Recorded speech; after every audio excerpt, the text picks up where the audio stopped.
Halo encang-encingnya babi entong sama Neng. Ayo pengen bikin alur cerita film nih. Seru banget deh pokoknya. Ntar pada nonton ya. Jangan lupa like, subscribe, sama share. Yang nonton pokoknya ayo sumpahin rezekinya banyak, napasnya panjang banget kagak ada habis-habisnya. Oke? Cerita diawali oleh seorang gadis tunanetra namanya Moon. Dia mendapatkan donor mata dari seorang yang udah meninggal dunia. Dia berada di dalam ruangan perawatan. Sambil nunggu matanya pulih, matanya masih diperban. Saat dia berbaring, seorang anak pasien rumah sakit ngajak dia ngomong. Namanya Ying. Dia berumur 11 tahun dan dia menderita sakit kanker otak. Moon akan dilepas perbannya. Untuk pertama kalinya setelah sekian lama dia nggak bisa ngeliat. Akhirnya perlahan dia buka mata, tapi dia masih merasa kesakitan. Akhirnya perbannya ditutup lagi. Kemudian pelan tapi pasti Moon nyoba untuk ngeliat walaupun masih samar. Hal yang pertama dia lihat adalah anak kecil si Ying. Dia terus ngeliat bayangan sama-sama seorang perempuan. Setelah bisa ngeliat, dia minta kamar mandi yang memperawat. Terus di kaca toilet dia udah bisa ngeliat dengan normal. Yang pertama kali dia ngeliat mukanya. Gak cakep bener ya si Moon ya. Di ruang perawatan Moon sekamar sama nenek-nenek tua. Terus pada suatu malam dia ngeliat tuh nenek-nenek diajak sama orang pakai baju hitam. Terus Moon kan penasaran ya. Dia keluar kamar mau tahu kemana terus nenek pergi. Kemudian dia ngeliat tuh nenek ada di ruang rumah sakit. Si Moon mikir bodo amat ya nenek malam-malam masih aja kelayapan. Karena penglihatannya masih samar, dia hanya ngeliat sekilas. Terus dia denger tuh nenek ngomong, aku kedinginan. Dia pas bangun tidur, si Moon ngeliat perawat pada ngeberesin barang-barangnya si nenek. Terus si perawat bilang, si nenek udah meninggal tadi malam. Si Moon bilang, saya ngeliat si nenek tadi malam dijemput sama orang. Perawat bilang juga, di sini mah kagak terima kunjungan malam-malam. Moon kan udah sembuh ya, terus dia dijemput pulang. Di perjalanan, di jalan tol, dia ngeliat dari kaca mobil ada laki-laki jalan kaki, tapi kakinya ngambang kagak napak. Dia kagak habis mikir, kebingungan. Apa sekarang orang lagi ngetren ya kalau jalan kagak napak kakinya ngambang. Terus si Moon pulang tinggal di apartemen sama neneknya. Apartemen ada ngetok nih, terus dibukain sama si Moon. Ada anak kecil laki pakai seragam sekolah. Terus dia nanya sama Moon, kagak pakai basa-basi, apa ngeliat rapot saya yang hilang? Feeling Moon ada yang kagak beres namanya anak. Terus dia ngeliat tuh anak jongkok lagi makan ngunyah. Apaan itu yang dikunyah ya tuh anak? Pas dilihat, ini bocah ngunyah lilin.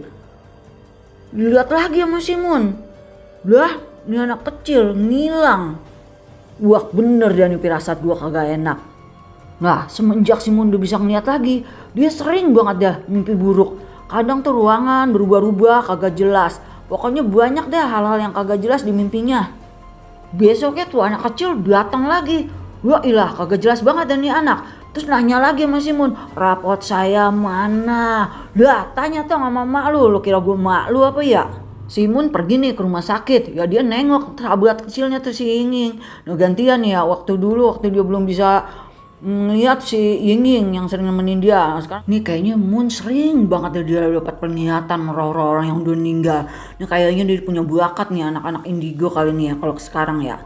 Sehingga dia kembali nemuin dokternya.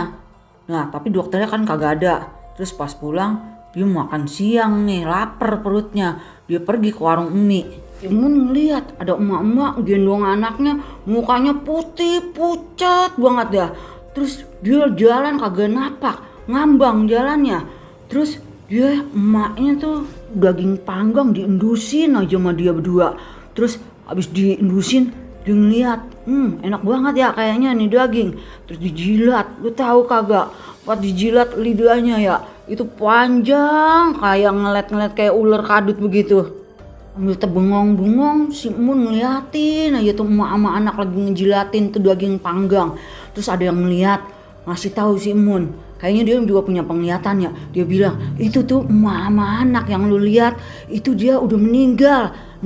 Ini pemiliknya, lakinya dia, emang kebiasaan itu emak-emak anak. Kalau lagi lapar dia begitu kelakuannya. Langsung aja si Emun kagak mikir. Nah lu bayangin deh diri gimana dia kagak kabur. Terus udah dia nyebrang, pas dia mau nyebrang jalan dia ngeliat ada anak kecil juga lagi nyebrang. Lah lu bingung gak? Tuh anak kecil nabrak dia tapi nembus. Kasian banget ya hidupnya si Mun ya, kagak habis-habis dia semprot jantung. Nah pas dia nengok ke kerumunan, lah itu ada anak katanya ditabrak sama mobil. Pas dia ngeliat, ilah ini anak yang tadi dia lihat nyebrang nabrak dia. Aduh lengkap dah hidupnya si Mun ya, stres. Aduh Mun gila banget dah lu.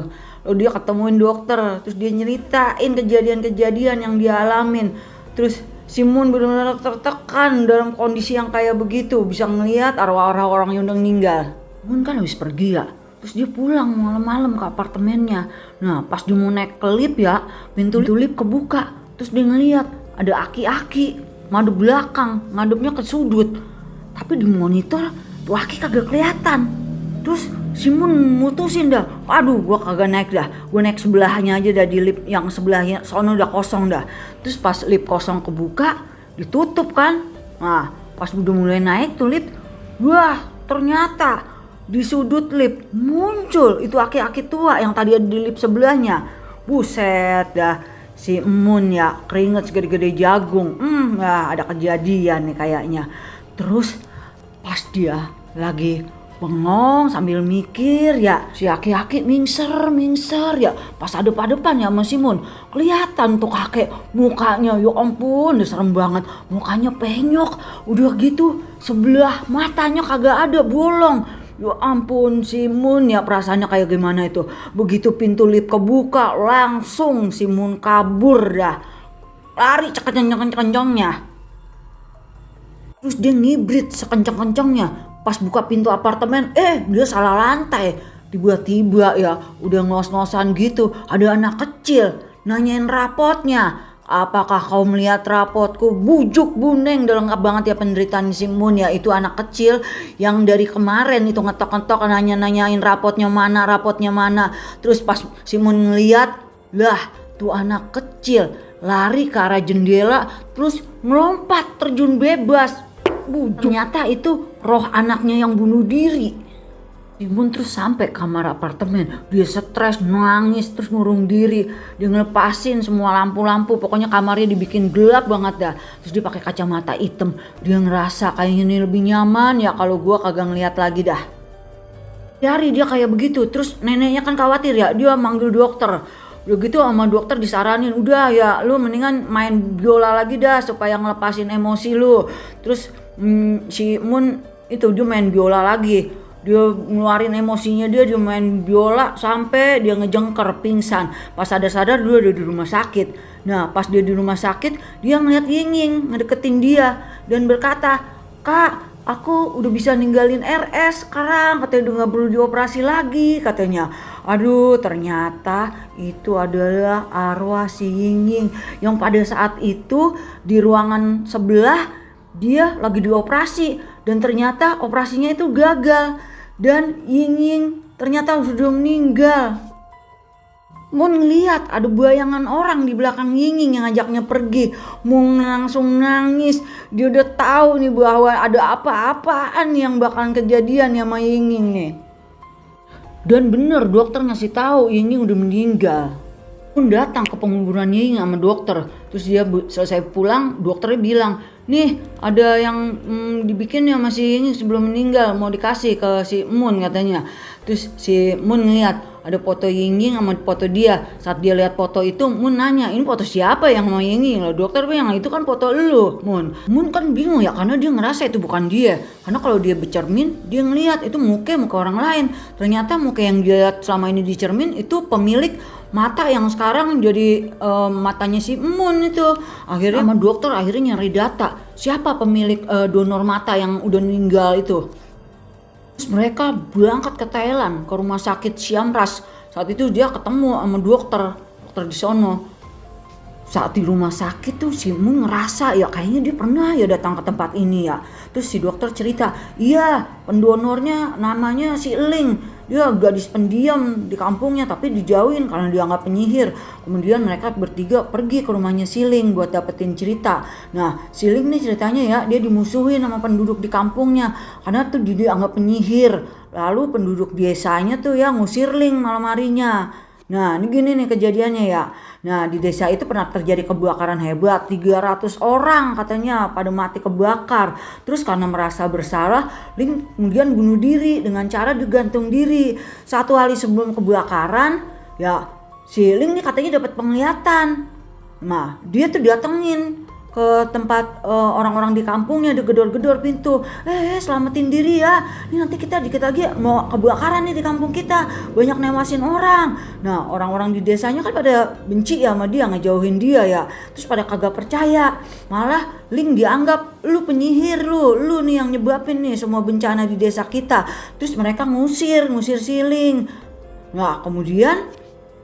Nah terus si Moon minta ngeliat kamarnya si Ling nih sama ibunya. Terus dia pengen nginep 1 hari, mau tidur di kamarnya si Ling. Si Ling ya dari kecil dianggap anak pembawa sial sama anak terkutuk sama orang-orang di kampungnya. Karena dia sering dapat penglihatan. Nah kalau pas dia dapat penglihatan diomongin tuh ke orang-orang kampung. Supaya dia pada terhindar tuh dari bencana. Tapi orang-orang di kampungnya itu salah paham. Malah dia nyebut, wah gara-gara lu nih Ling ya. Lu yang nyebabin nih semua bencana di kampung kita. Makanya dia dikucilin sama orang-orang kampungnya dari kecil. Padahal maksudnya dia baik ya supaya orang-orang kampung kehindar dari musibah sama bencana. Tapi tanggapannya lain.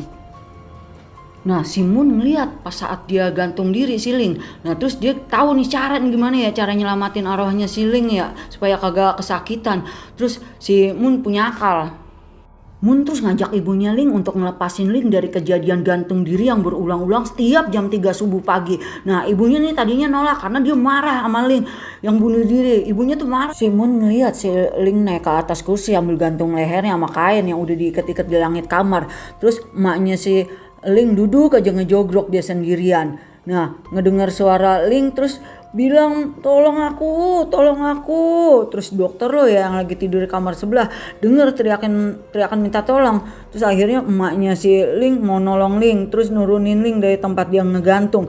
Ling bilang sama emaknya, "Ma, minta maaf ya apa yang udah terjadi." Terus besoknya semua pada ke kuburan Ling buat doain Ling supaya arwahnya tenang ya. Nah terus Moon sama dokter lo kan pulang ya ke Hong Kong naik bus.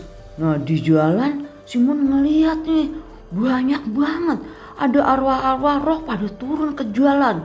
Waduh udah kagak enak nih perasaan dia.